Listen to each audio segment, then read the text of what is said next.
2.5 billion na po ang kinita ni Mark Walters sa kanyang pagbenta sa Los Angeles Lakers. Inabot po ng nasa 14 months ang kanyang ownership bago niya po ito ibinenta.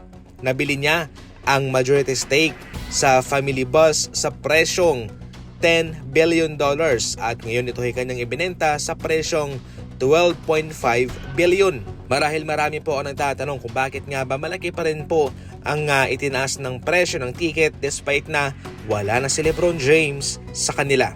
Well, ang presyuhan po sa mga NBA team, especially sa mga malalaking kupunan katulad nitong Los Angeles Lakers na mayroong magandang reputasyon, branding, malakas na team, sikat na team, mabilis po talaga na tumaas ang value nito. Kaya kahit na wala na si LeBron James, tataas pa rin yan mga idol. Never po yan naaatras. Tataas ng tataas lang po yan. At 12.5 billion. Ito na po yung pinakamadaling negosyo. Ano? Pero kumita na mga idol.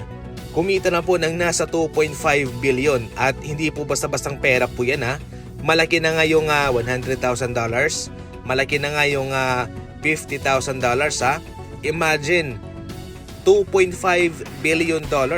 Sa ngayon po mga idol, heto na yung dalawang bagong may-ari ng Los Angeles Lakers. Itong si Josh Kushner na isang negosyante at itong si Bob Iger, ang former CEO ng Walt Disney Company.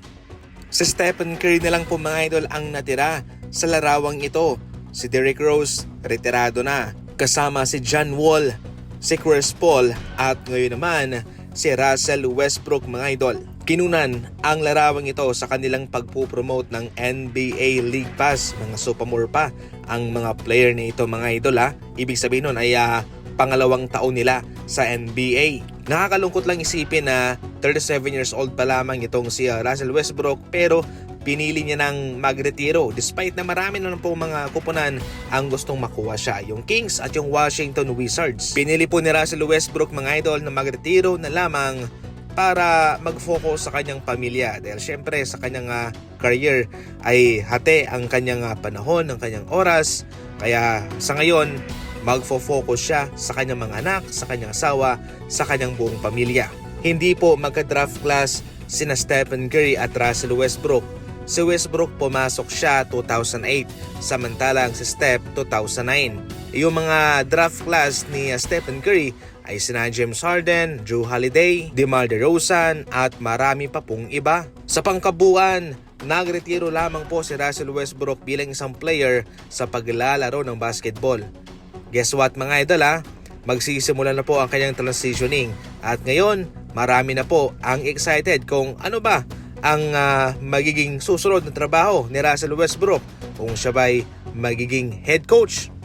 Papasok ba siya bilang isang coach sa NBA, analyst, contributor sa mga media company, o hahawak ba siya ng posisyon sa front office? Yan ang ating abangan mga idol. Para sa mga NBA Fast Break balita, tumuto ka lang. And as always, thank you for watching.